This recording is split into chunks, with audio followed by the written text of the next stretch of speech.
सर्वप्रथम अपन तथागत भगवान बुद्धाला नमन करूया। नमो तस् भगवतो अरहतो सम्मा सम्बुद्धस्स। नमो तस् भगवतो अरहतो सम्मा सम्बुद्धस्स। नमो तस् भगवतो अरहतो सम्मा सम्बुद्धस्स। महाकारुणिक तथागत सम्यक संबुद्ध भगवान बुद्ध ने स्वाख्यात किया हुआ सद्धम्म के पवित्र पावन मार्ग पर चलने वाला आर्य श्रावक संघ प्रथमता 3 रत्नों को त्रिवार अभिवादन करते हुए युगों युगों की गुलामी उद्ध्वस्त करने वाले द्वितीय बुद्ध शासन के कर्णधार बोधिसत्व परम पूज्य डॉक्टर बाबा साहब अम्बेडकर, उनके ही धम्म क्रांति को आखिरी सांस का समर्थन और ऑनलाइन जुटे हुए वाले श्रद्धाशील संपन्न बौद्ध उपासक उपासिका बाल तथा बालिका, उनको भी खूब खूब मंगल मैत्री। आज हम एक लेंगे मार्ग वर्ग की एक कथा लेंगे, 25 भिक्षु वस्तु। ये भगवान बुद्ध ने साधना करते हुए भिक्षुओं को धम्म देशना दी है। तो पहले हम वो गाथा ले लेंगे। मग्गानंटिको सेठो सच्चानं चतुरोपदा वीरागो सेठो धम्मानं दीपं दानं च चक्षुमां। मग्गानट्ठंगिको सेठो सच्चानं चतुरोपदा वीरागो सेठो धम्मानं दीपदानं च चक्षुमाम्। एसेव मग्गो नत्थिन्यो दस्सन्नस्स विशुद्धिया एतं हि तुमे पट्टिपज्जत मारसेतं पमोहनं। एसेवं मग्गो नत्थिनो दस्सन्नस्स विशुद्धिया एतं हि तुमे पट्टिपज्जतं मारसेतं पमोहनं। इति हि तुमे पटिपन्ना दुःखसन्तं करीसतं अख्खातो यो मया मग्गो अन्यायसलक्कनन्तं। एतं हि तुमे पटिपन्ना दुःखसन्तं करीसतं अख्खातो मयो मग्गो अन्यायसल्लकन्तनं। तुमे हि किच्चं मातप्पं अख्खातारो तथागता पटिपन्ना पमोखन्ति झायनो मार्बन्धनां। तुमे हि किच्चं मातप्पं अख्खातारो तथागता पटिपन्ना पमोखन्ति झायनो मार्बन्धनाम्। ये गाथा है, इस गाथे का अर्थ इस कथा में दिया है। तो ये कथा हम ले लेंगे। ये धम्म देशना शास्त्रा ने जैतवन में साधना करते हुए 500 भिक्षुओं को उद्देश्य कर कही गई थी। वे 500 भिक्षु शास्त्रा के जनपद चारिका करते हुए पुनः श्रावस्ती लौटने पर उपस्थानशाला में बैठकर ये बातें कर रहे थे कि अमुक ग्राम के अमुक ग्राम जाने पर मार्ग सरल है, अमुक ग्राम का कठिन विषय में अमुक ग्राम का मार्ग रीति वाला है, अमुक ग्राम का रीति वाला नहीं है, आदि बातों में बातें कर रहे थे। शास्त्रा ने उन भिक्षुओं की अरहंत प्राप्ति का समय निकट जाकर उनके बीच में पहुंचकर प्रज्ञातप आसान पर विराजते हुए, तुम लोग अभी क्या बात कर रहे थे? भिक्षुओं ने द्वारा वार्ता की मार्ग विषय में संवाद करते पर बताया। शास्त्रा ने उनको ये उपदेश किया कि भिक्षुओं, यह तुम्हें बाह्य मार्ग की बातें कर रहे हो कि भिक्षुओं को तो आध्यात्मिक आर्य मार्ग की ही चिंतन करना चाहिए। ऐसा करने से ही साधक भिक्षु सब दुखों से मुक्त हो सकता है। तो यह कहते हुए ये गाथाएं कही जो मैंने पहली गाथा ली है, यही गाथा। मग्गानं टंगिको सेठो सच्चानं चतुरो पदा वीरागो सेठो धम्मानं दीपदानं चक्षुमा। आध्यात्म चिंतन के उपायों मार्गों में अष्टांगिक मार्ग ही सर्वश्रेष्ठ, चार में यानी कि सत्यों के चार आर्य सत्य ही श्रेष्ठ है। धर्म में वैराग्य सर्वश्रेष्ठ है तथा देवताओं एवं मनुष्यों को द्विपदों में चक्षुमान ज्ञानवान तथागत ही सर्वश्रेष्ठ है। ये पहली गाथा है। मैंने 1, 2, 3, 4 गाथाएं ली है, जो 4 गाथा का एक एक अर्थ है। दूसरी गाथा है एसेव मग्गो नथिन्नो दस्सनस विशुद्धिया एतं हि तुम्हें पटिपज्जत मार से तं पमोहनं। दर्शन ज्ञाति की विशुद्धि के लिए यह एकमात्र मार्ग है। दर्शन शब्द का अर्थ बहुत है। हम मंदिर में जाते दर्शन करते, उसका इसके लेना देना नहीं। ये दर्शन की बात चलती है हमारे भीतर। हम विपश्यना करके ध्यान साधना करके दुख असुख और असुख वे दुख वेदना सुखद वेदना दुखद वेदना इसके बाहर निकलते हैं और तब उसको नए का सुख प्राप्त होता है। उसकी भगवान चर्चा करते हैं, उसका दर्शन करते हैं तो बहुत शरीर के भीतर आप सुख भी नहीं है दुख भी नहीं है। उसके परे जाते तो फिर वो उस दर्शन की बात कर रहे हैं। तो ये हम जो परिवार में कोई मंदिर में जाते हैं तो मंदिर में देखा है तो हम दर्शन किया, कोई भिक्षु आता है तो उसका दर्शन किया, उससे कुछ लेना देना नहीं है। ये विपश्यना की बहुत उच्च अवस्था की बात है। दर्शन यानी कि वो ज्ञान, जो ज्ञान हमारे चित्त के ऊपर जागता है और हमें पता ही नहीं चलता कि क्या ज्ञान जागा क्या नहीं, क्योंकि हम सारा जीवन अविद्या में ही जीते हैं। तो वो हमारी अविद्या दूर करने के लिए जो दर्शन होता है, जो ज्ञान प्राप्त होता है, वो विशुद्धि के लिए एकमात्र एक ही मार्ग है। तो वो कहते अन्य कोई मार्ग नहीं है, तुम्हें इस पथ पर चलना चाहिए। ये मार्ग को भी मुक्त कर से निश्चित कर सकता है, ये मार्ग को निस्तनाबूद कर सकता है, उसको हरा सकता है। आर्य अष्टांगिक मार्ग ये एकमेव मार्ग है जो हम मार्ग से उसको पराजित कर सकते हैं, उसको निस्तनाबूद कर सकते हैं, केवल हम ये ही मार्ग पर चले तो। सील है, समाधि है, प्रज्ञा है, चित्त शुद्धि का मार्ग है, विपश्यना करना है, दान करना है और 10 शील पालन भी करना है। तो ये ऐसे करते करते जाएंगे तो हम हमारे ऊपर जो भी कोई आक्रमण करता है उसको भी हम निस्तेज कर सकते हैं, यानी कि उसको हरा सकते हैं। तीसरी गाथा है एतं हि तुम्हें पटिपन्ना दुःख संतं करी सतं अखातो ओ मया मग्गो अन्याय सलक्कतनं। यदि तुम इस पथ का अनुसरण करोगे तो निश्चय ही अपनी सांसारिक दुखों का नाश कर पाओगे। मेरे इस उपदेश के अनुसार चलकर तुम अपने भवकंटक यानी कि भवरोग, जो जन्म मरण चल रहा है ना, उसको भगवान कहते हैं भवरोग का भी नाश कर सकेंगे। तो ये सारी ये जो कथा, ये कथा में जो ये गाथाएं है, ये कहते हैं भगवान मैं जैसा कहता हूँ अगर आप उसका अनुसरण करोगे तो निश्चय ही सांसारिक दुखों से तो बाहर तो निकल जाएंगे, उसका भी नाश पाओगे। और ये उपदेश अगर तुम अनुसरण कर चलकर तुम सारे भव यानी एक नहीं दो नहीं सारे भव रोग को नाश कर सकोगे। तो इसके लिए ये गाथा है। फिर आखिरी की जो गाथा है बहुत महत्वपूर्ण गाथा है। ये गोयंका गुरु जी बार बार ये 10 दिन के शिविर में लेते हैं। तुम्हें किच्चं मातपं अखातारो तथागता पटिपन्ना पमोखन्ति झायनो मार बंधना।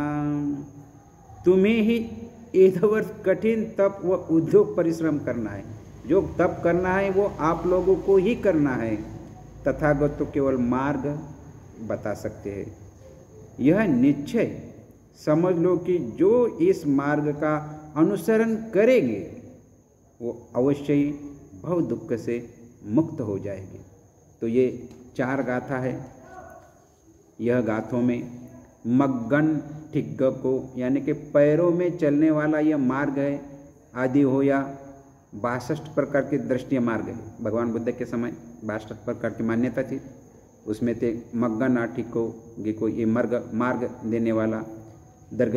दीर्घ निकाय में ब्रह्मजाल सूत्र में से वर्णित है कि उन सभी मार्गों का साम्यक दृष्टि 8 यदि 8 अंगों वाला मार्ग से 8 मिथ्या दृष्टियों का प्रहान करता हुआ इनको निरोध कर चारों आर्य सत्य में दुख ज्ञान आदि कर्तव्यों की सिद्धि करता हुआ अष्टांगिक मार्ग ही सर्वश्रेष्ठ सर्वोत्तम है। ये इस गाथा का अर्थ है। सच्चानंग चतुरोपदा, सच्चानंग चतुरो यानी कि 4, भले ही पूर्व तक सत्य बोलना चाहिए, क्रोध नहीं करना चाहिए। इस गाथा में वर्णित वह सत्य है कि ब्राह्मण सच्चा है। ये ब्रह्मचर्य के ब्राह्मण शब्द या तो ये इधर के ब्राह्मण से कुछ लेना दें। ब्राह्मण कैसे इसको कहते हैं जो व्यक्ति सील पालन करता है, ब्रह्माचरण करता है, ध्यान करता है, उसको ब्राह्मण कहा। क्षत्रिय सच्चा है, अधिभेद ये समत्ति सत्य है, ये ही सत्य है। अविशिष्ट ये सुख कुछ असत्य है, यह दृष्टि सत्य है। फिर यह दुख आर्य सत्य है। यदि भेद को परम सत्य का वर्णन हो, इन सभी सत्यों का क्षय व साक्षात्करणीय प्राणीय भावनीय व एक प्रतिवेद सत्य प्रतिवेद का अर्थ है प्रयुक्त दुख आर्य सत्य। यदि आदि सत्य के 4 विभाजन ही श्रेष्ठ है। यह सत्य के 4 विभाजन है, दुख है, दुख का कारण है, उसका निवारण है, यह हमने देखा है। और ये 4 विभाजन जो व्यक्ति को एक एक करके देखने आया, ये विपश्यना से ही होता है। किताब पढ़ के कोई व्यक्ति बुद्ध नहीं बन सकता। तो विरागो सेठो धम्मान यानी कि विराग की अवस्था। जितने भी संस्कृत या असंस्कृत धर्म हैं, उनमें सबसे विराग ही एक अग्र श्रेष्ठ है। इस वचन के अनुसार सभी धर्मों में विराग अर्थात निर्वाण ही सर्वश्रेष्ठ धर्म है। द्विपदानं च चक्षुमा, देव मनुष्य आदि सभी 2 पैर वाले प्राणियों में 5 चक्षु ज्ञान होने के चक्षुमान अर्थात तथागत ही सर्वश्रेष्ठ है। यहाँ चक्षु शब्द का संग्रह के लिए यह अरूप धर्मों का भी संग्रह अरूप लेता है। अंत अरूप धर्म वाले प्राणियों में भी तथागत ही सर्वश्रेष्ठ है। दर्शनं विशुद्धिया मार्ग फल दर्शन ही की विशुद्धि के लिए जिनको मैंने श्रेष्ठ कहा है वह यही मार्ग है, दूसरा अन्य कोई मार्ग नहीं। यही अपन गाथा लेते कि अन्य दूसरा कोई नहीं। नत्थि में शरणं आयं बुद्धो में शरणं, अन्य मेरी कोई शरण नहीं, केवल बुद्ध ही मेरे शरण है, धम्म ही मेरे शरण है, संघ ही मेरे शरण है। एतंग ही तुम्हें इसका ज्ञान प्राप्त करो। अब इसका सचमुच ये बुद्ध का ज्ञान अपने आप को प्राप्त करना है। प्राप्त करेंगे तो मारे सेनं पमोहनं, यह मार्ग पर मार्ग को भी प्रमुग्ध यानी मंत्र कथित कर सकता है, यानी कि उसको भी हरा सकता है। दुख संत करी सतंग, सर्वविध जन्म मरण के दुख का अंत पृथक कर देता है, यह उसका अर्थ है। जन्म मरण तो चलता है, जन्म है मरण है, मरण है तो फिर जन्म है, फिर कैसी गति कैसी होती है ये भी हम आगे लेंगे। तो अन्य सलक अनंत, यह मार्ग राग शल्य आदि का निकालने वाला है, काटने वाला है। जो भी हमारे चित्त में राग है वो काटने वाला है। विपश्यना करेंगे तो ही काटेंगे, सील पालन करेंगे तो कटेंगे, प्रज्ञा का अभ्यास करेंगे ही है श्रृंखला कटेंगे। और ये जो विश्रृंखलित है करने वाला है, तो मैंने अनुसरण के बिना ही अर्थ का साक्षात्कार कर यह निर्दिष्ट किया है कि अब तुम्हें ही क्लेशों के नाश के अधिगमन के लिए सम्यक प्रधान रूप उद्योग करना चाहिए। सम्यक प्रधान सती, जो हम आनापान सती का अभ्यास करते हैं। तथागत तो उपदेश मात्र कर सकते हैं, अंत जो साधक उनके उपदेश के अनुसार साधना करता हुआ दो ध्यानों में भावना करता है और तृतीय भूमिका जन्म मरण रूप के मार बंधन से मुक्त हो जाता है। जो किसी विषय को, कोई भी व्यक्ति को जन्म मरण से छुटकारा पाना है तो ये 4 गाथा का अच्छा समझ लेना चाहिए। देशना की समाप्ति के बाद ही भिक्षु 500 भिक्षु आरंतकी में प्रतिष्ठित हो गए और उपस्थित अन्य साधकों के लिए यह धम्म देशना बहुत ही सार्थक सिद्ध हो गई। ये है पंचसित भिक्षु वस्तु की प्रथम संपन्न हुआ। ये 4 गाथाएं हैं। इसमें कोई किसी का कोई प्रश्न है, कोई समझ में नहीं आए हो तो आप प्रश्न पूछ सकते हो। तो ये छोटी सी कथाएं मगर बहुत मंगलकारी है, यही हमें निर्वाण तक ले जाती है। ये 4 गाथा का अच्छा पालन करें। बार बार हम तो वही करते, सील लेते, पंचशील लेते, 8 सील लेते, बुद्ध को शरण जाते, धम्म को शरण जाते, संघ को शरण जाते। तो क्यों जाते? इस मार्ग पर चलने के लिए, आर्य अष्टांगिक मार्ग पर चलने के लिए। तो जो कोई व्यक्ति भगवान ने बताया जैसे ध्यान करेगा, उसके साथ साथ अभ्यास करेगा, अनुभूति हो जाएगी, तो एक ना एक दिन वो भी 4 जो फल है, श्रोतापन, सद्गामी, अनागामी, आनंद, इसमें वो प्राप्त होगा। अभी नहीं होगा, कभी ना कभी तो होगा। जो कोई व्यक्ति विपश्यना करता है वो उसका कोई भी किया हुआ कर्म विफल नहीं जाता। ये भगवान बुद्ध ने कहा। इसलिए हम सुबह में और शाम में ये विपश्यना का क्षेत्र रखा ही रखा है कि कुछ उसको समझ में नहीं आता, हम जानते हैं, फिर वो सांस को तो थोड़ा थोड़ा देखेगा, बस इतना भी देखेगा तो कभी ना कभी तो उसके चित्त में वो संस्कार बनेगा, तो फिर कभी ना कभी उसका कल्याण हो ही जाएगा। तो इसके बारे में कोई किसी का प्रश्न है तो कहे। कोई प्रश्न है?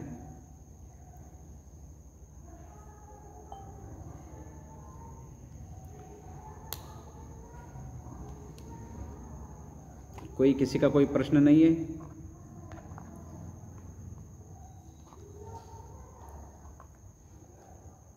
सब लोगों ने गाथाएं सुनी या नहीं?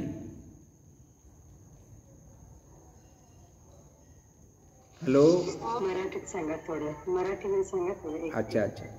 बघा, हे हा जो तथागत भगवान बुद्धाने हा जो उपदेश दिलेला आहे, 4 गाथा आहेत, त्याच्यात मार्ग विशुद्धी म्हणतात, त्याला मार्गवर्ग म्हणतात. 500 अरंत भिक्षू होते आणि हे 500 अरंत भिक्षू ही धम्मदेशना तथागत भगवान बुद्धानं साधना करते वेळेसच, सगळे उपदेश तथागतानं साधना करते वेळेसच दिलेले आहे. 500 भिक्षूंना हा उपदेश केलेला आहे आणि 500 भिक्षू आपली जनपदचारिका केल्याच्या नंतर एका ठिकाणी जमायचे, जिथं जे उपस्थान होतं, जे शाळा होती, जिथं येऊन नाही का भिक्षू एका ठिकाणी आराम करायचे. ते आराम वगैरे करून तिथं बसल्याच्या नंतर आपली जशी घरात चर्चा होती तशी त्यांच्यातही भिक्षूमध्ये चर्चा चालायची. अरे दे बघा, या गावाच्या अमुक गावाचा रस्ता नाही का, कसा आहे, रेतीवालाच आहे, हा कसा आहे, एक कच्चाच रोड आहे, हा बघा हा कसा आहे, जरा हे ते टाकून डांबरीकरण केलेलं आहे. असे जिकडे जिकडं रोड जिकडे आहेत, ज्या रस्त्याचं ते वर्णन करून नाही का एकमेकांमध्ये म्हणत होते, या गावात जायला रस्ताच नाही आहे, सगळे नाही का मातीचाच रस्ता आहे, आमचे पाय भरतात, हे भरतात. तर हे अशी त्यांची चर्चा चाललेली होती. तर भगवान बुद्ध येतात आणि ते भिक्षू संघ का साधारण भिक्षू संघ नव्हता, 500 भिक्षू शिलामध्ये एकदम प्रतिष्ठित आहेत, अशाच व्यक्तीला हा उपदेश सांगतात. कोण्याही व्यक्तीला कोणताही उपदेश सांगत नाहीत. जी शिलामध्ये नाही तर त्यांना तर नाही का ध्यानाचं उपदेशच देत नाहीत. जसं की सत्यपठ्ठांचा उपदेश भगवान बुद्धांना महाराष्ट्रामध्ये शील पालन करणारे लोक नव्हते त्या काळात, म्हणून इथं नाही का फक्त शिलाचा उपदेश दिला. आणि क्षत्रिय आजचे जे दिल्ली आहे तिथं नाही का सत्यपठ्ठान सत्ताचा उपदेश दिला. कारण ते लोक नाही का सत्यपठ्ठान सत्ताला समजत होते, 4 सत्यपठ्ठान, कायानुविपशना, चित्तानुविपशना, वेदनानुविपशना, धम्मानुविपशना. तर ज्या ठिकाणी जे लोक आहेत त्यांच्या मनाची स्थिती काय आहे, सम्यक संबंध सर्व जाणतात आणि त्या पद्धतीने त्यांना मार्गदर्शन करतात आणि त्यांना धम्मामध्ये आणतात. तर हे 500 भिक्षू साधनामध्ये शिलामध्ये परफेक्ट होते, ध्यानही करत होते. तर मग तिथं तथागत भगवान बुद्ध येऊन म्हणतात, भिक्षू तुम्ही अशा सर्व प्रपंचामध्ये जाणारे रस्त्याविषयी अशी चर्चा कदापि करायची नाही. कारण तुम्ही आता नाही का मार्गफल काय आहे आणि आपल्याला निर्वाण कसा प्राप्त होईल याच्यावरच चर्चा झाली पाहिजे. बाकी निरर्थक गोष्टीवर काही, हे रस्ता कसा आहे आणि ते रस्ता कसा आहे, हे रस्ता चांगलाच नाही, हे कच्चाच आहे, ते डांबरीकरणाचा आहे, कसाही असला तरी ते आपल्याला निर्वाणापर्यंत नेत नाही. तर मग आपले जे मार्ग आहे तर काय मार्ग आहे? शील आहे, समाधी आहे, प्रज्ञा आहे. तर हेच मार्ग आहेत. तथागत भगवान बुद्ध म्हणतात याच मार्गावर तुम्ही नाही का आर्य अष्टांगिक एकमेव मार्ग आहे की तुम्हाला नाही का निर्वाणापर्यंत नेऊ शकते. हा एक विशुद्धीचा मार्ग आहे. त्याग करणं, तुम्ही त्याग तर केलेला आहे, वैराग्य जागलेला आहे, चित्त जागलेलं आहे. आता ध्यान करायचं. जो व्यक्ती साधना करत करत नाही का जो व्यक्तीला दर्शन होते. आता दर्शन म्हणजे काय? हे चित्त आपल्याला आहे ते असं कळत नाही साधना केल्याच्या नंतर. साधनाच्या उंच अवस्थेला गेल्याच्या नंतर हे चित्त प्रपंच जे काय आहे, 52 प्रकारचे चित्त आहेत, 121 प्रकारच्या चित्तवरती आहेत. हे केव्हा कळते? जेव्हा मग आपण ध्यानाच्या उंच अवस्थेमध्ये जाईल तेव्हा कळते. मग त्या काळाला, त्या मुमेंटला भगवान बुद्ध म्हणतात या ठिकाणी तुम्हाला दर्शन झालं ना, बघा कसं चित्त आहे, हे चित्त या चित्तवरतीला कसं प्रावर्तित करते, ते तिला कसं वश करते. तर या ठिकाणी गेल्याच्या नंतर भगवान बुद्धाने जसं सांगितलं त्या पद्धतीने तुम्ही केलं तर साऱ्या भवरोगातून तुम्ही मुक्त होता. कारण अविद्या या पॉईंटला नाही का अविद्या निर्माण होते.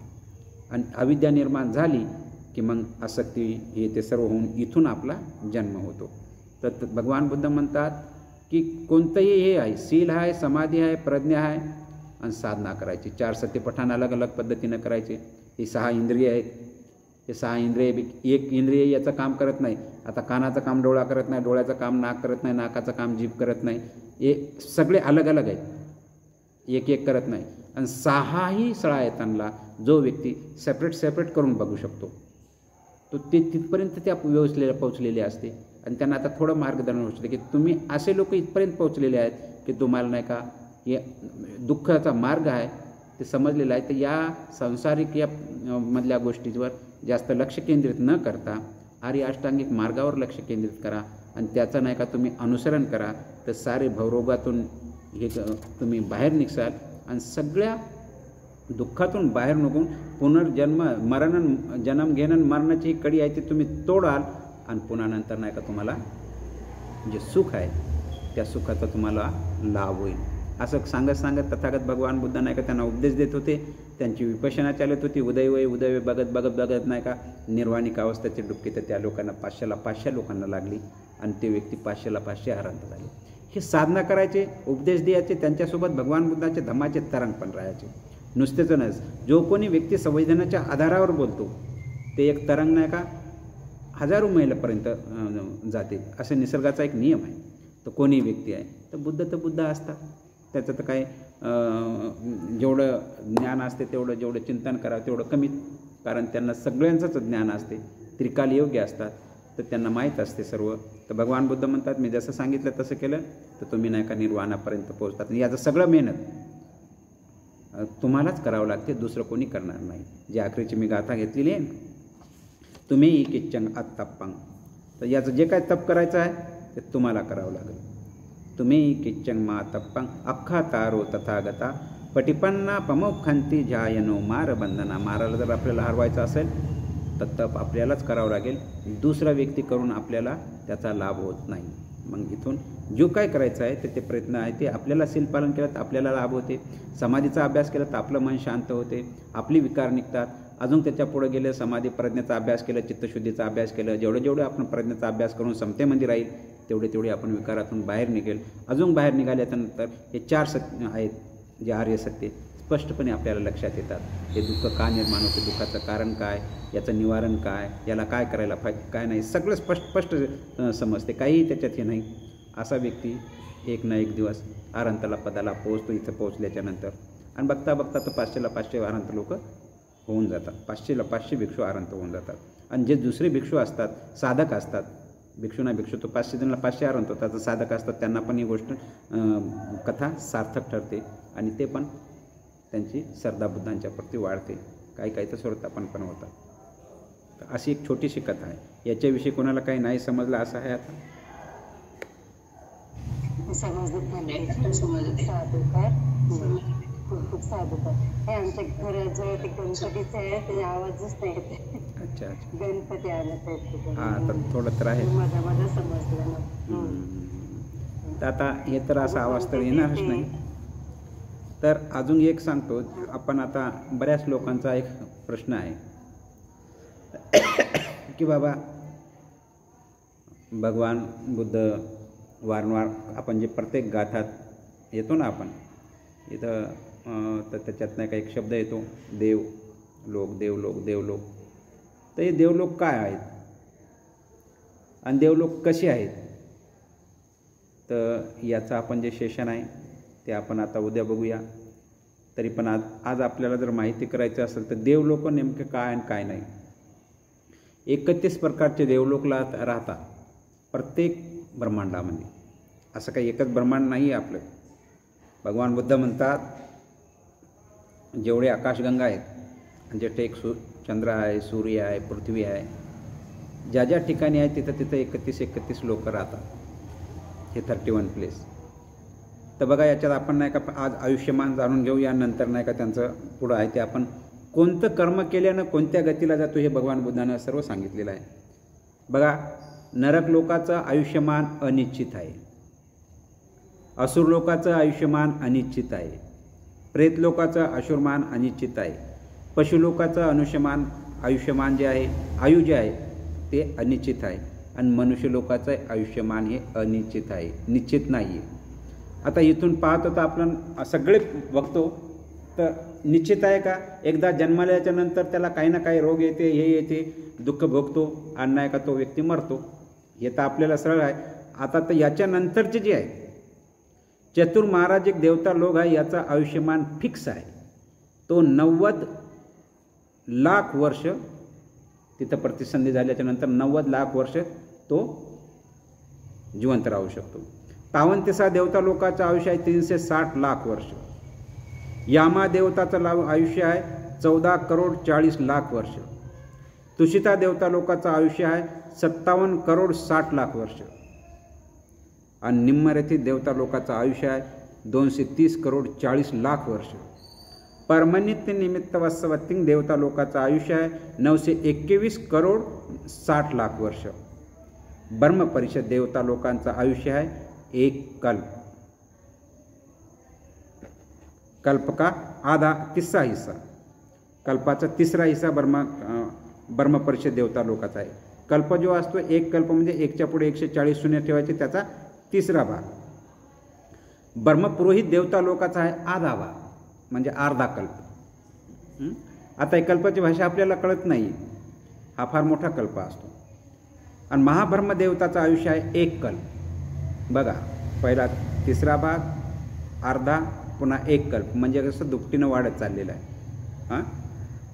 परित्ताबा देवता लोकांचं आयुष्य आहे 2 कल्प.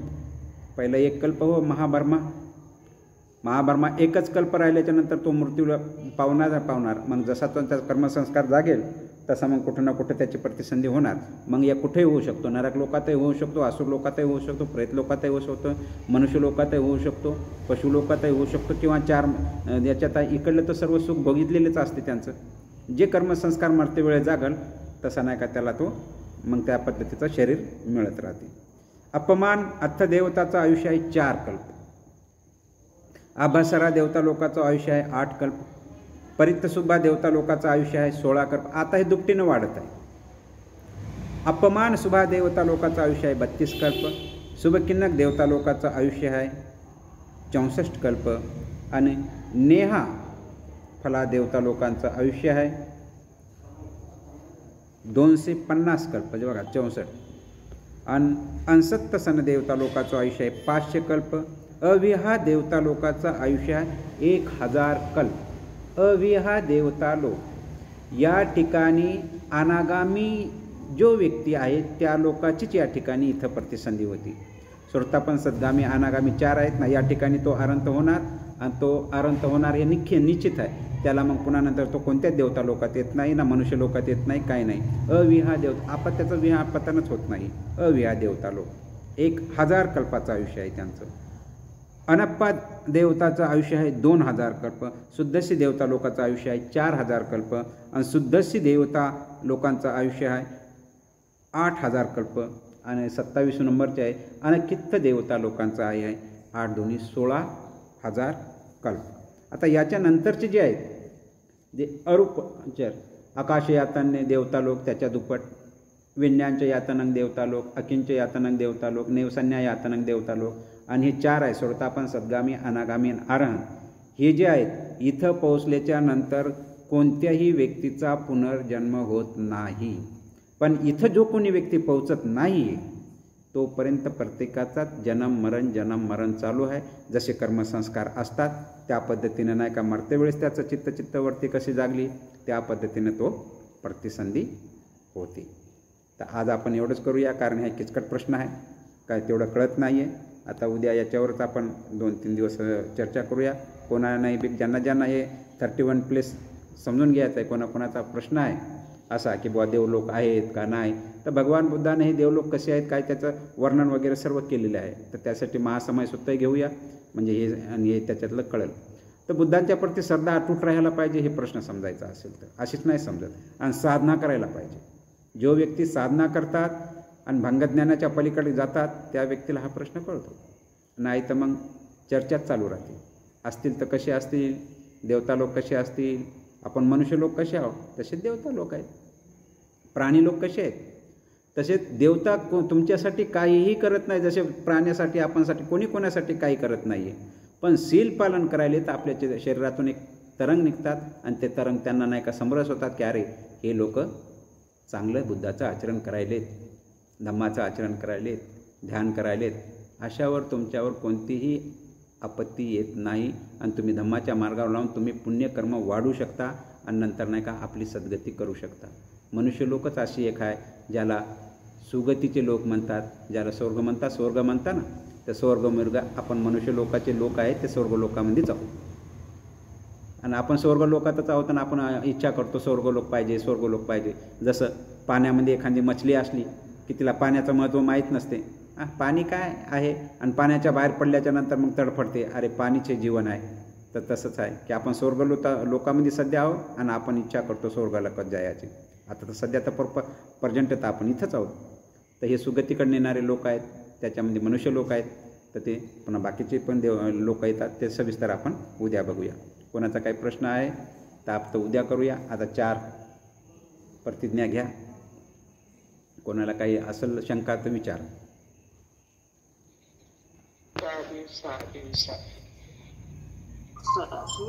साधू खूप साधुकारी छान धम्मदेश बुद्धांनी केली. साधू